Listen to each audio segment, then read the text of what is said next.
vamos a tener una mejor directriz en el ámbito nacional. ¿Cómo lo acepta el ambiente internacional?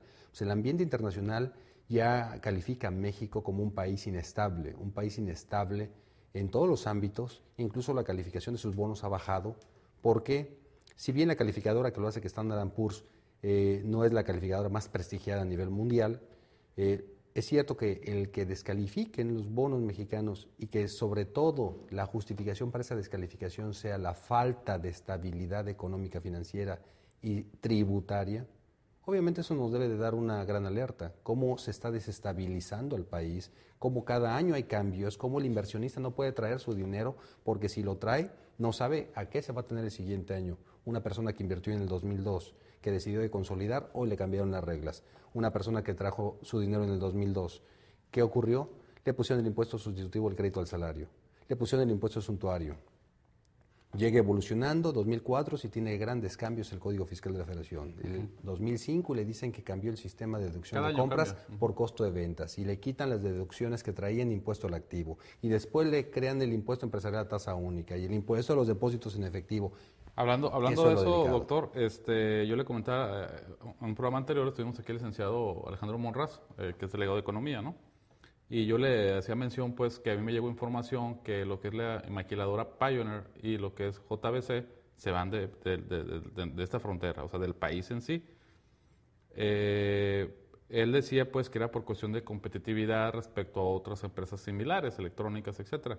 Sin embargo, a mí la información que me llega de muy buena fuente es de que se van por la cuestión de los impuestos, por estos impuestos de este año que se implementan, y se van también pues porque no hay facilidades de parte de la Secretaría de Economía o del Desarrollo Económico del Estado, o en este caso de Economía Federal, o a nivel, ¿cómo se dice?, ya de plano nacional, no directamente de México. Pero a lo que me refiero con esto es, ¿cómo es posible que se hagan dos maquiladoras que han estado durante años, ¿no? Y ahora con esa inestabilidad precisamente que usted explica, fiscal, ¿verdad? Pues se van. Y estamos hablando que son ahí mínimo 2,000 o 3,000 trabajadores los que se van a quedar sin chamba. Y en ese sentido, pues, estamos hablando de que no está haciendo nada nuestro gobierno para decir, espérame, permíteme, quédense, vamos a hacer esto o algo para permitirlos que sigan extendiendo que haya esos ingresos de parte de estas maquiladoras. Digo, es un ejemplo nada más mínimo de lo mucho que yo creo que este año nos espera, desgraciadamente. Y en ese sentido, preguntarle también, doctor, hablando de la inestabilidad del país, ¿cree que con Carstens en el ¿cómo se llama?, en el Banco de México como gobernador, también crea inestabilidad, o él sí está como para tener ese puesto? Me gustaría que una vez que esté en ese importantísimo que duró 2 años, Guillermo Ortiz ahí, ¿no? 15 años creo duró ahí en el gobernador, ¿no? De México, y que le están dando 190,000 pesitos al señor para que no se sienta triste, ¿no? Después de tantos años de servicio. Pero bueno, ahorita vamos a un corte, doctor. Regresamos. Vamos a un corte, estamos en el programa Realidades. Regresamos.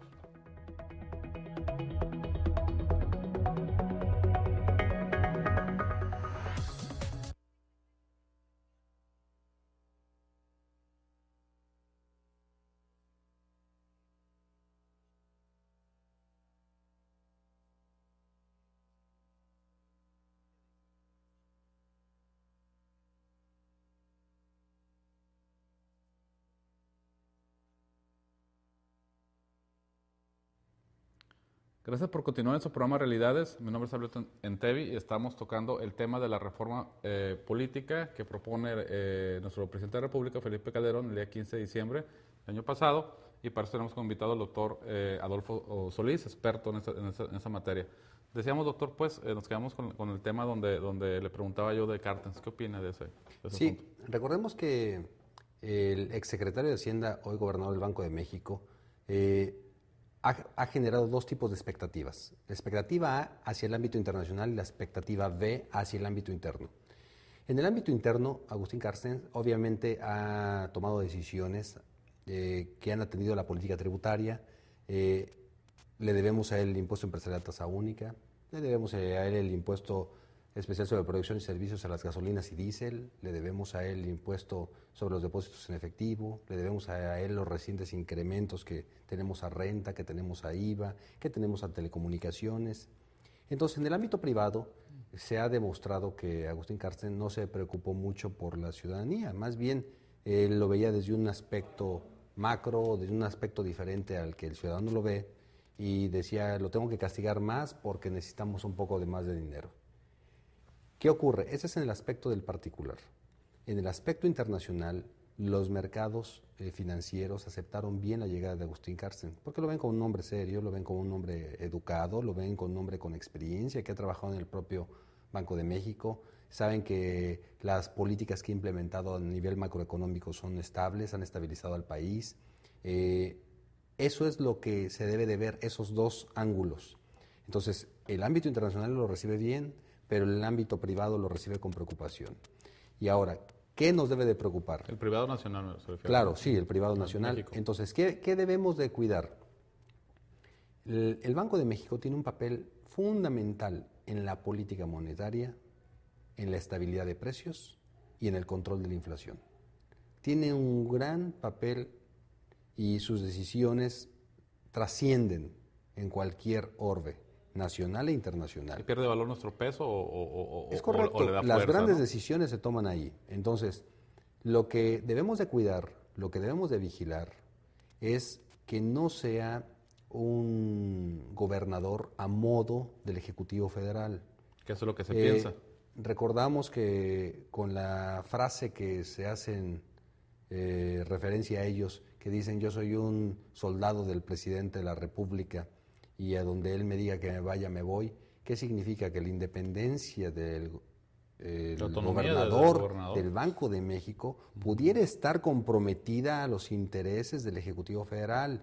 Habrá decisiones de política tributaria que afecten a la política monetaria, habrá decisiones de política monetaria que afecten a esta, pero cuando hay prácticamente un compadrazgo, cuando hay amistad, cuando hay no es autonomía constitucional, dedazo, pues, dedazo. Entonces puede ponerse en riesgo. ¿Te puede decir que es un dedazo o no?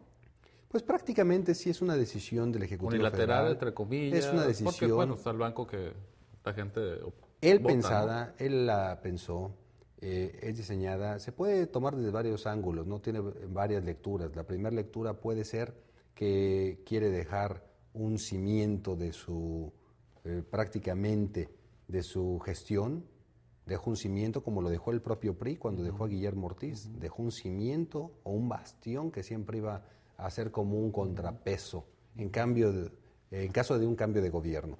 Y puede darse esa primera lectura. La segunda lectura puede ser que prácticamente algunas decisiones impositivas, tributarias, económicas, macroeconómicas que necesita regir el presidente de la República, pues le van a ser mucho más fácil teniendo el control del gobernador del Banco de México. Ajá, por ejemplo, vemos que se mete el tema del SME, ¿no? Felipe Calderón, me refiero en el sentido de que nadie en años, en décadas, se había atrevido a hacer. Y él se atrevió a hacerlo, ¿no? Vemos que se mete al Banco de México ahora, y cuántos años ya estaba ahí este señor Guillermo Ortiz, y nadie se atrevió a hacerlo y él lo hizo, ¿no? Vemos pues que está haciendo, que nadie se atrevió tampoco a hacer, entrar a hacer afrontar de esta manera tan violenta al crimen organizado o al narcotráfico, porque yo ya no lo veo como crimen organizado, lo veo como narcotráfico, está atacando al narcotráfico, dice él que es al revés, pero yo pienso que es al narcotráfico, y ahora lo vemos con estos días pasados a la muerte de Arturo Beltrán Leiva, donde mete a la Marina para hacer ese asunto. Entonces, está atreviéndose a hacer lo que nadie se había atrevido a hacer en años atrás, en muchos años atrás. Definitivamente, sí es de admirarse, definitivo, pero hay que ver para beneficio de quién. Ese yo creo que es el cuestionamiento aquí. ¿Para beneficio de quién? Como esta reforma política que nos propone estos 9 puntos, que propone a los legisladores y pues a los políticos que lo platiquen, para que lo voten, ¿no? Yo creo que entraríamos en ese sentido en el primer punto, doctor. No sé si está de acuerdo. Sí, cómo no, y es importante recalcar que hay muchas decisiones del presidente de la República que han sido equivocadas y que toda la población sabe que son equivocadas. Pero no es el único presidente de la República que haya tomado malas decisiones, no es el único presidente de la República que haya puesto a sus amigos, no es el único presidente de la República que haya